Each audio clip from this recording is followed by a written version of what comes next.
కాసేపట్లో యాదగిరిగుట్టకు సీఎం రేవంత్ రెడ్డి వెళ్లనున్నారు. యాదగిరిగుట్ట దేవాలయంపై సమీక్ష చేయనున్నారు. సాయంత్రం శిల్పకళా వేదికలో రైతు భరోసాను ప్రారంభించనున్నారు. పలు అభివృద్ధి పనులకు శంకుస్థాపన చేయనున్నారు సీఎం రేవంత్ రెడ్డి.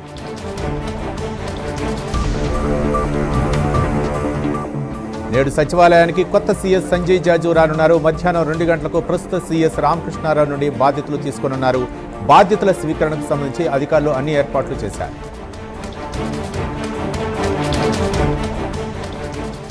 మంత్రి శ్రీధరబాబు, ఐఏఎస్ శైలజారామయ్య దంపతులపై ఏఐ మార్ఫింగ్ వీడియోలు వైరల్ అవుతున్నాయి.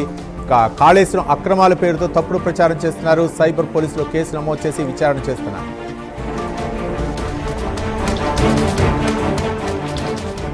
తమిళనాడు సీఎం విజయ్ జూలై 10, 11 కరూరులో పర్యటించనున్నారు.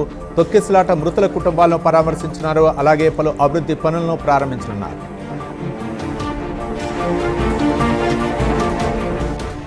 హైదరాబాద్లో తొలి మాసం వర్షపాతం తగ్గింది. సాధారణ వర్షపాతం 13.03 సెంటీమీటర్లు కాగా 11.3 సెంటీమీటర్లు నమోదైంది. వాతావరణ ఆధారంగా పంటలు వేయాలని వ్యవసాయ శాఖ సూచిస్తోంది.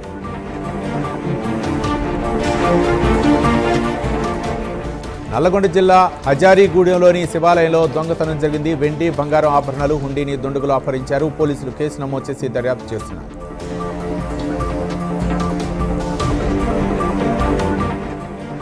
లాలాగూడలో డీసీపీ రక్షిత కృష్ణమూర్తి ఆధ్వర్యంలో భారీ కమ్యూనిటీ కాంటాక్ట్ ప్రోగ్రాం నిర్వహించారు. తనిఖీల్లో భాగంగా 24 వాహనాలు, 15 మద్యం సీసాలను స్వాధీనం చేసుకున్నారు. రౌడీ షీట్లకు, అనుమానితులకు కౌన్సిలింగ్ ఇచ్చారు.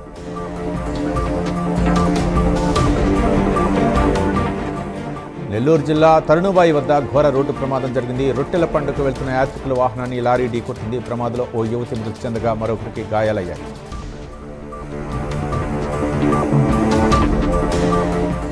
దర్శకుడు రాహుల్ రవీంద్రన్కు సోషల్ మీడియాలో బెదిరింపులు రావడంతో ఎక్స్ వేదికను వదిలేశారు. పిల్లలను చంపేస్తామంటూ హెచ్చరికలు వచ్చాయి. పూణే హత్య కేసుకు వ్యాఖ్యల తర్వాత ఈ వివాదం మొదలైంది.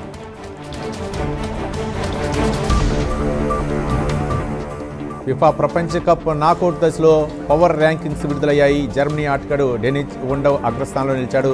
మెస్సీ, ఎంబాపే వంటి స్టార్ ఆటగాళ్లను వెనక్కి నెట్టడం సంచలనం రేపుతోంది.